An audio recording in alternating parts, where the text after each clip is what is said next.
Welcome to the Great Detectives of Old Time Radio. From Boise, Idaho, this is your host, Adam Graham. If you have a comment, email it to me, box13 at greatdetectives.net. Follow us on Twitter at Radio Detectives and become one of our friends on Facebook. Facebook.com/Radio Detectives. Today's program is brought to you in part by the financial support of our listeners. You can support the show on a one-time basis at support.greatdetectives.net. You can send a donation with the Zelle app to box13 at greatdetectives.net. Or you can mail in a donation to Adam Graham, P.O. Box 15913, that's 15913, Boise, Idaho 83715.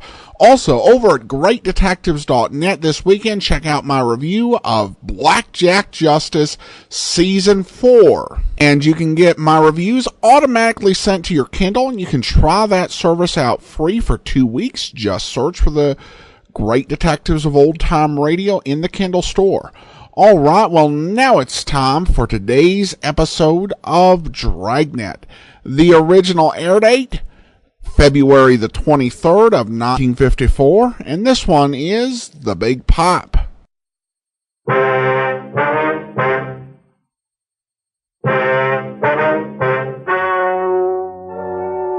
Ladies and gentlemen, the story you are about to hear is true. The names have been changed to protect the innocent.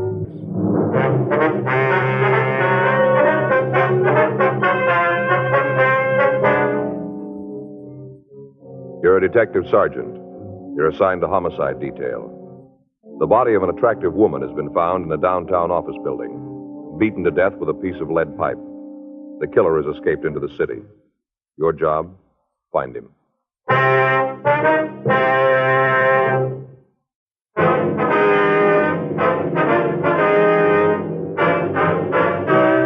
Dragnet, the documented drama of an actual crime. For the next 30 minutes, in cooperation with the Los Angeles Police Department, you will travel step by step on the side of the law through an actual case transcribed from official police files. From beginning to end, from crime to punishment, Dragnet is the story of your police force in action.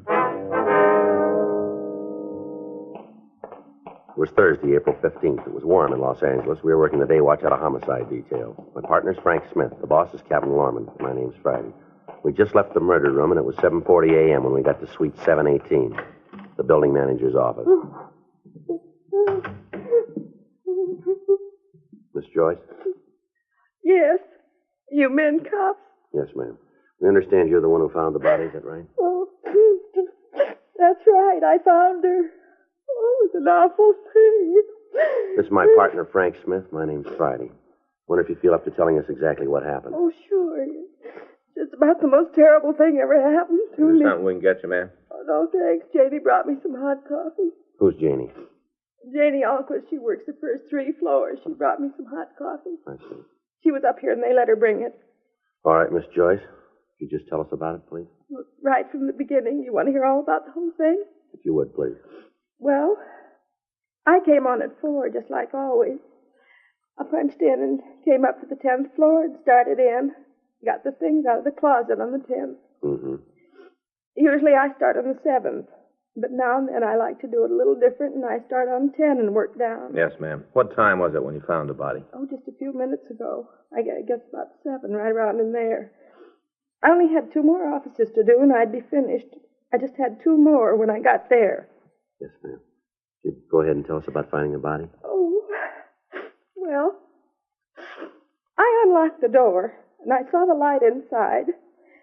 I thought it was kind of funny, because usually it's dark. You mean in the office? Yes, and where Mrs. Fitzgerald's desk is, it's usually dark. Yes, ma'am. I thought it was kind of funny, like I said. But then I thought that maybe she was working. Mm-hmm. She does accounting, you know, woman accountant, and I thought she was working. Mm-hmm. So I knocked. I didn't just want to go right in if she was working, you know, disturb her. So I knocked. Mm-hmm. But she didn't answer. Go ahead, please. Well, I opened the door and went in. Right off, I was kind of sore about it. No excuse for a thing like that. No excuse at all. What do you mean? Well, didn't you see the place? Didn't you look? Yeah. Well, then you know what a mess it was. Papers all over the floor, and ashtrays spilled, all that mess, and I'm supposed to be through at 7:30. Well, I'd never have made it. Never got through on time. And that's when I saw her behind the desk. Oh, it was an awful thing. There she was on the floor, dead. Yes, ma'am. There was no one else in the office? No. Just Mrs. Fitzgerald. She was on the floor behind the desk. What'd you do then? Oh, I screamed. Loud as I could. I wanted somebody to come up there right away. And that was the first time I ever saw anybody dead. Then I ran out of the office and went downstairs to get somebody to help. Just an awful thing. Oh, poor Mrs. Fitzgerald. Oh, she was so nice. All the time saying hello when she'd come in early and I'd still be working. Oh, I think about it and I just can't believe that it's true. I just can't hardly believe it. Did you see anyone on the floor while you were working? Just Mrs. Fitzgerald. No, ma'am. I mean, was there anybody in the halls of the building? Oh, no. No, not that I saw. There wasn't anybody. I'd have seen them if they was there, but they weren't. All right, Miss Joyce. We'll contact you tomorrow about a statement. Meantime, we'll leave you one of our cards here. If you think of anything we should know, we'd appreciate it if you give us a call. Oh, I sure will. Anything at all I think of, I'll call you. Can I go now? Yes, ma'am. I've Certainly. got to go home and take a hot bath and calm my nerves. Surely. Oh, sure, it's going to be a shock to her husband. Of course, not that he'll mind too much. Beg your pardon? Her husband, you know, Mr. Fitzgerald. Yes, ma'am. What about him? Well, just that it isn't going to bother that one too much. Why do you say that? Oh, I shouldn't have said anything. Not a word. I shouldn't have told you. I'd get fired, sure. Well, if it's got anything to do with Miss Fitzgerald's death, maybe you better tell us, don't you think? Well, if you'll promise not to tell the supervisor. All right, go ahead. It gets dull just being in a big building by yourself, all alone at night when there isn't anybody around. It's pretty dull. Mm-hmm. Once in a while, not real often, but just once in a while, I kind of read some of the letters that people throw away, you know, in the wastebasket. Mm-hmm. They don't want them anymore, so when it gets real dull, I read them. And I've read some in Mrs. Fitzgerald's office from her husband, Mr. Fitzgerald. Yeah. Seems like they've been having some kind of a big fight, going to court and all. I don't know what it's all about, but they've been fighting. And in the letters, he tells how she ought to leave him alone. I guess she's asking for a lot of alimony or something. That's what it sounded like to me. Some of the letters, the way he wrote to her, mean, used to threaten her all the time. You saw these letters where he threatened her, did you? Yes. One, I guess it was about a week ago. He said in that if she tried to railroad the thing through, now that's what he said, railroad the thing through, he'd come up here and... Yes, go ahead. Well, that's all there is. I couldn't find the other piece of the letter where he said what he was going to do. See, she tore up the letters after she read them. All right, Miss Joyce, thank you very much. No, I hope I helped. Yes, ma'am, I certainly have. I sure wish I could have found that other piece of the letter. No way of knowing what it said. Yes, ma'am. You suppose he really meant it? I don't know. We'll ask him.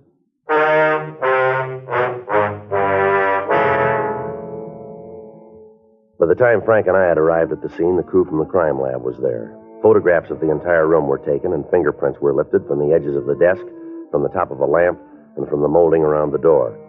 The murder weapon, a 15-inch section of heavy lead pipe, was booked for evidence. There was nothing we could tell from the pipe itself other than the fact that it was the murder instrument. It was a plain piece of 3/4-inch pipe. One end was wrapped in a heavy brown paper. The other was blood-stained. Because of the appearance of the office, it looked as if robbery was the motive for the crime. However, on examination of the victim's personal effects, we found that 2 large diamond rings were still in her fingers. In her purse, we found cash in the amount of $226. On the desk itself, we found a woman's wristwatch set with 12 diamonds.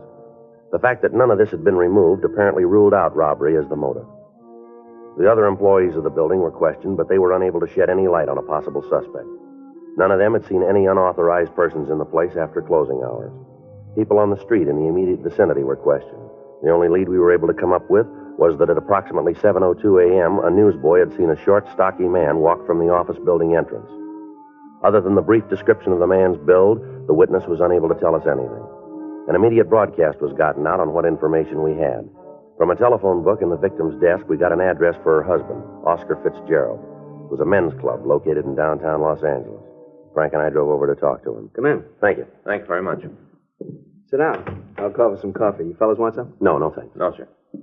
Don't mind if I have some. No, you go right ahead. Room service, please.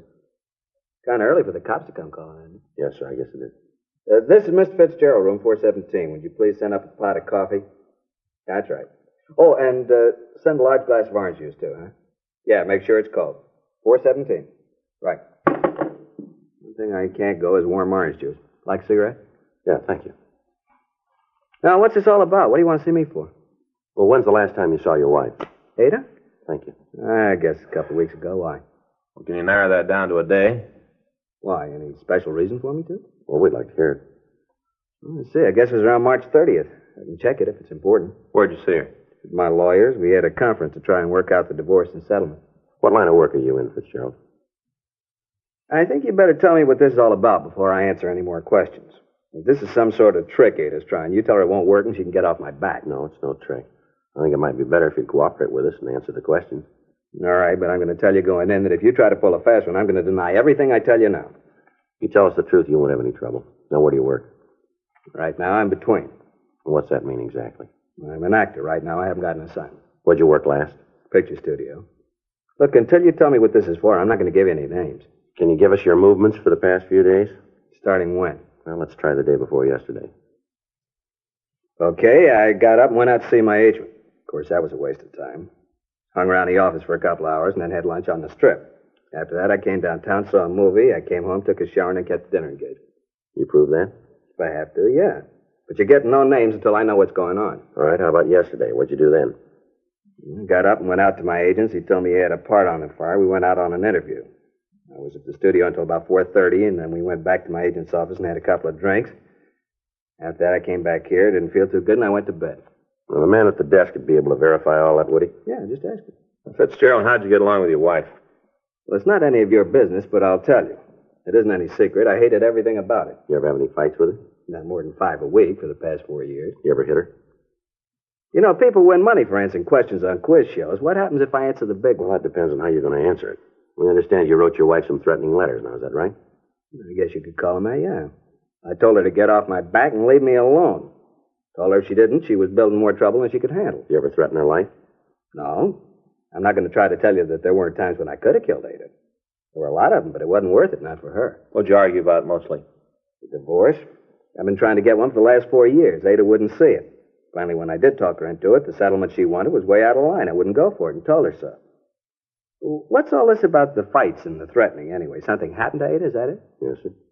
She been hurt? I'm afraid it's more serious than that. She dead? Yes, sir. You think I did it? Now we're checking everybody that knew her.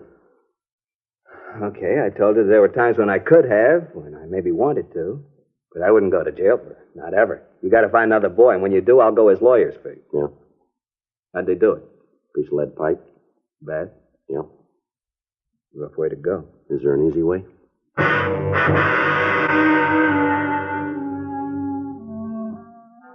We made a preliminary search of the room, but we found nothing that would tie in the victim's husband, Oscar Fitzgerald, with the crime. We talked to the desk clerk, and he verified the man's story that he'd been in his apartment the evening of the killing. Fitzgerald made arrangements with us to attend the coroner's inquest, and Frank and I went back to the city hall. We checked with the crime lab on their investigation. Lieutenant Lee Jones told us that they'd been able to lift several partial fingerprints from the murder weapon, but that they were impossible to classify. He went on to say that the other prints that had been found at the scene were unusable as evidence, since it would be difficult to get enough points for identification. The other physical evidence taken from the office was of little use. A check had been made of the piece of pipe, but it was found to be of a common type and impossible to trace. Microphotographs had been made of the serrated edges, and these had been booked as evidence. We asked the stats office to make a run on the M.O. of the crime, and they told us that they would start through their files immediately. For the next 2 days, Frank and I talked to all of the friends and relatives of the victim, attempting to find a motive for the crime. From what we had to work on, the only plausible reason for the killing was either revenge or jealousy. None of Mrs. Fitzgerald's friends or business acquaintances were able to point out anyone with a strong enough reason to kill the woman. Monday, April 19th, Frank and I got back to the office after interviewing one of the victim's business competitors. Well, that's another one that didn't go anyplace. It seems like that's all we've been drawing on this one, doesn't it? Yeah, I'll check the book. All right. Anything come in from the stats office yet? No, said they'd have the rest of the run for us this afternoon. First punch didn't turn anything. I got it. Homicide, Friday. Yeah, Jack. Anything on him? Sure. We're no place now. Well, no, anything's got to be. You want to give me that address? All right. All right, we'll check it. Good. All right, Jack. Thanks again. Bye. Jack McCready says he talked to one of his informants this morning. Guy came up with a couple of good things, maybe. Yeah? One of them's about a guy in the Olympia bar at 4th and Kohler. Fella's pretty drunk. Been doing a lot of talking down there. Something for us? Maybe. He's bragging about beating a woman to death with a piece of pipe.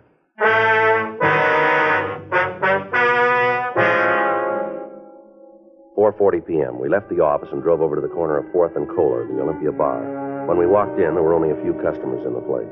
At the far end of the bar, a short, stocky man was sitting alone. In front of him was an empty shot glass and a bottle of beer. He appeared to be pretty drunk, and as we entered, he was talking to the other people seated at the bar.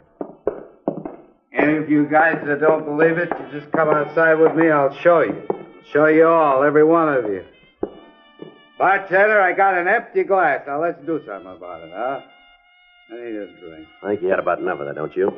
What? I said you had enough to drink. Who are you to tell me that, huh? Who are you to come in here and tell me what to do? What's the matter? You think you're cops or something, huh? Is that what you think? You called it. Come on, we want to talk to you. You mean you are cops? That's right. Well, listen, you better get out of here and do it fast if you know what's good for you. You just better. Frank? Yeah. Take your hands off me. You guys don't hear good, do you? Stand still. You come messing around with me, you're going to find out. You'll find out good. I'll give you the same thing I gave her, the same thing. Hold it, Frank. All right, come on, mister. Who are you talking about? I'll tell you who. I'll tell you good.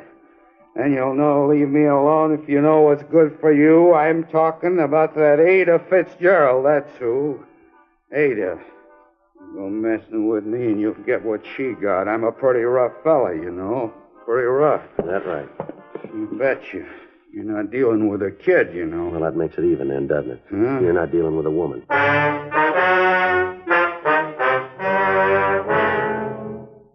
We took the suspect down to the homicide squad room. He identified himself as Carl Neely. He was handcuffed to a chair, and we ran his name through the record bureau. He had a long string of arrests for various charges, including attempted robbery, assault, and assault with intent to do great bodily harm. He'd never been convicted on a felony, but his record showed that he'd served 2 terms in the county jail for drunk charges and creating a public nuisance. While we were checking his record, the suspect passed out in an alcoholic stupor in the squad room. We contacted Sergeant Jack McCready and Officer Danny Galindo and asked them to make a search of the suspect's residence. In going over the place, they'd found a blood-stained shirt and a coat. The garments were packed in a cardboard box that had been hidden under the kitchen sink. They were brought downtown to us along with an empty envelope found in the apartment. It had been sent to the suspect, Neely, and the return address on the back indicated that the letter had been sent by the victim's husband, Oscar Fitzgerald. We waited for the suspect to come to enough for us to question him. Frank went out and brought back some hot coffee. We tried to get Neely to drink some of it. 8:40 p.m. It's hot. All right, come on, try some more.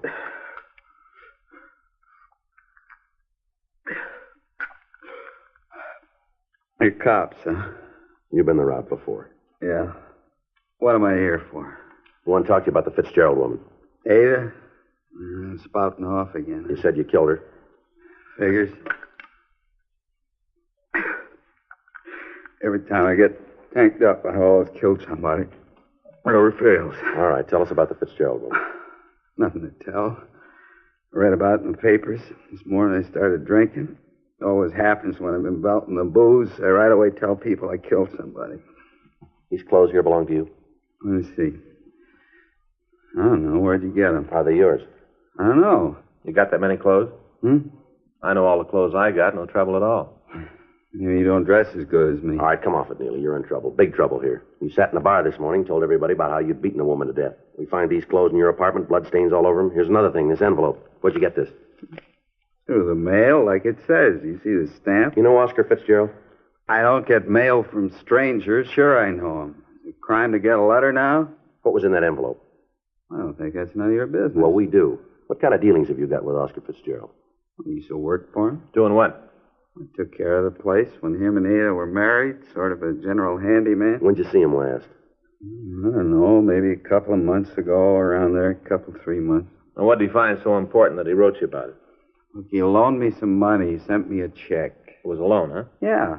Sign any sort of note for the money? Well, I endorsed the check. It said on it I was a loan. What are you guys trying to prove, anyway? You trying to tie me in with Ada's killing? You look good for it. You're off your rocker. I had nothing to do with it. Sure, you got me for drunk, but that's all. Your record makes you look good for it. Clothes we found in your apartment don't help you. You sure Oscar Fitzgerald didn't pay you to kill his wife? It'd be a lot better if you told us the truth here, Neely. I'm telling you the truth. It's right in front of you. All you got to do is open your eyes. It's there. Where'd the bloodstains come from? They're mine. Well, tell us about it. I got in a fight with another fella. Where? A bar down on 7th. When? Wednesday. Last week? Yeah, last Wednesday. What time did you have this fight? Closing time? That'd make it about 2 o'clock, huh? That's when the bar's closed. Where'd you go after you had the fight? Went up to a friend's house and had a couple more drinks. Who's a friend? You don't know him. He's got no record. What's his name? I don't want him dragged into anything. What's his name? Jackie Meadows. Let me see your hands, Neely. Sure. You got some pretty bad bruises there. You must have hit something pretty hard. Fight I told you about. That's where those came from. Tell us what you did after you left the bar. I told you I went up to Jackie's. I had a couple of drinks. What time did you get there? Around 3, maybe 3:10. What time did you leave? About 5. Where'd you go? I don't remember too good. I was pretty boozed up. Where do you think you went? Well, Jackie was worried about me being cut up from the fight. He wanted me to see a doctor. Yeah? He drove me down to Georgia Street Receiving Hospital. Yeah. I was there until 9:30 Thursday morning.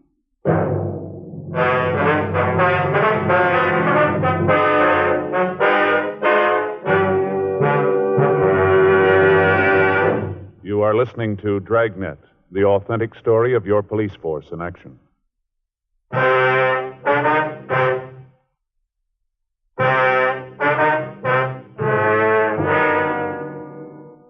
A call was put through to Dr. Hall at Georgia Street Receiving Hospital, asking if a patient was given emergency treatment on the morning of Thursday, April 15th.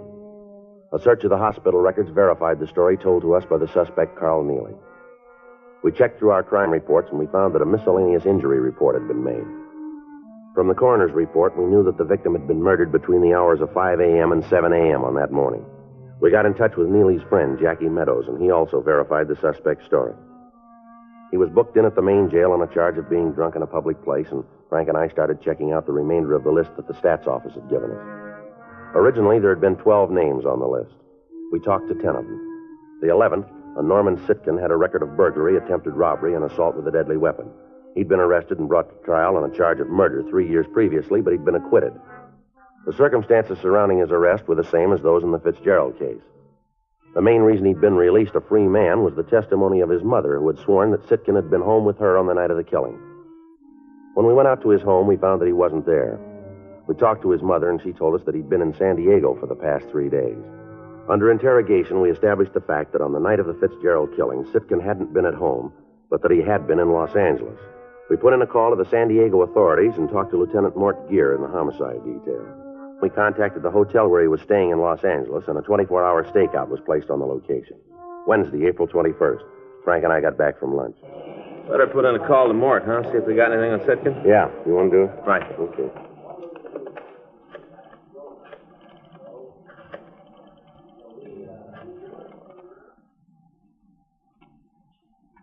Hi, this is Frank Smith, robbery. Yeah, I'd like to put in a call to San Diego PD Homicide Bureau. Lieutenant Mort Gear. No, it's a homicide. Yeah, DR 132549. Yeah, that's the one.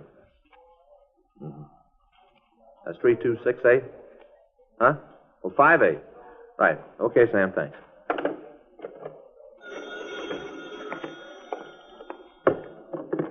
I'm on this one, Joe. Oh, sorry.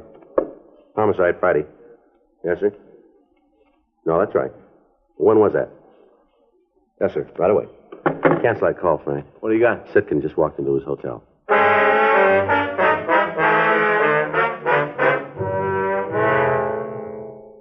Frank and I left the office immediately and drove out to Sitkin's hotel.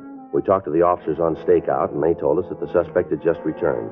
They went on to explain that they'd given Sitkin no reason to suspect that anything was wrong and that he'd gone directly to his room. Frank and I got in the elevator, and we went up to the 4th floor. Yeah? All right, just a minute. Yeah? What do you want? You Norman Sitkin?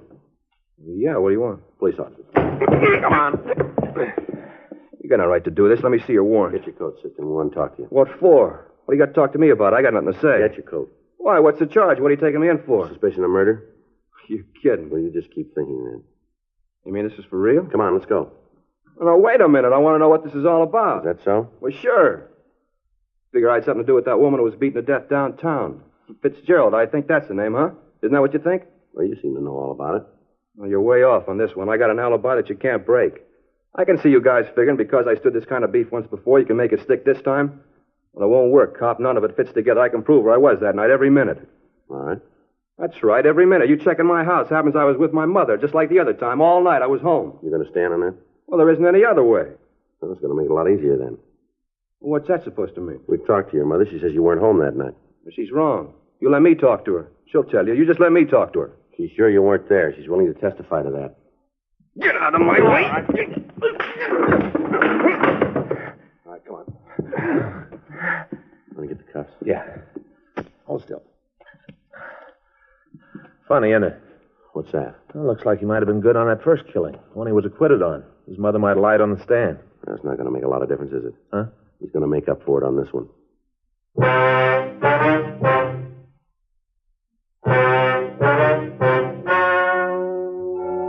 The story you have just heard is true. The names were changed to protect the innocent. On August 17th, trial was held in Department 97, Superior Court of the State of California, in and for the County of Los Angeles. In a moment, the results of that trial.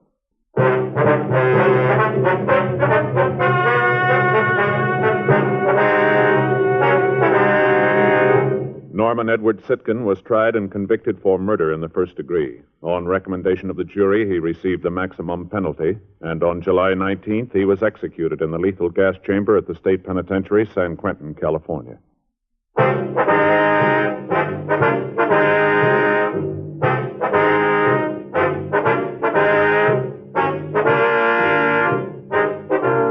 You have just heard Dragnet, a series of authentic cases from official files. Technical advice comes from the Office of Chief of Police W.H. Parker, Los Angeles Police Department.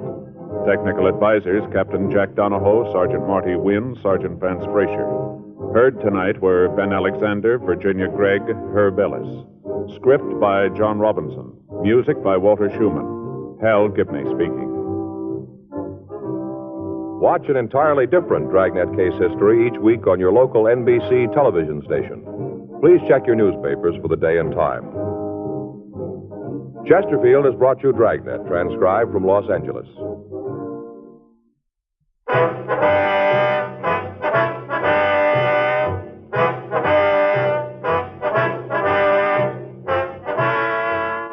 Hear Rocky Fortune following John Cameron Swayze and the news on the NBC Radio Network.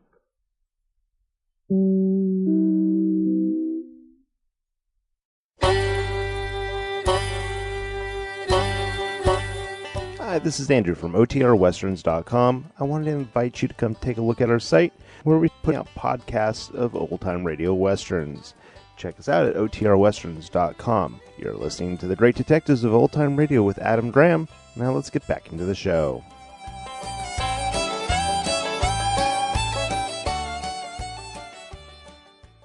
Welcome back. Well, one of those episodes that shows how police can often have some really promising lines of inquiry, but have to abandon them when the facts don't back them up. The killer in this case, the plan of always using his mother as an alibi when he was off committing these murders was something he was always going to be caught with, and thankfully it happened before he got to commit even more murders. All right, well, that will do it for today. Join us back here tomorrow for Public Domain Video Theater. We're going to be changing things up in the month of December with the Christmas season, so join us for a Christmas episode of Racket Squad. And then we'll be back on Monday with Mr. Keen, Tracer of Lost Persons, and then next Saturday, another episode of Dragnet. In the meantime, send your comments to box13 at greatdetectives.net. Follow us on Twitter at Radio Detectives and become one of our friends on Facebook, facebook.com/Radio Detectives. From Boise, Idaho, this is your host, Adam Graham, signing off.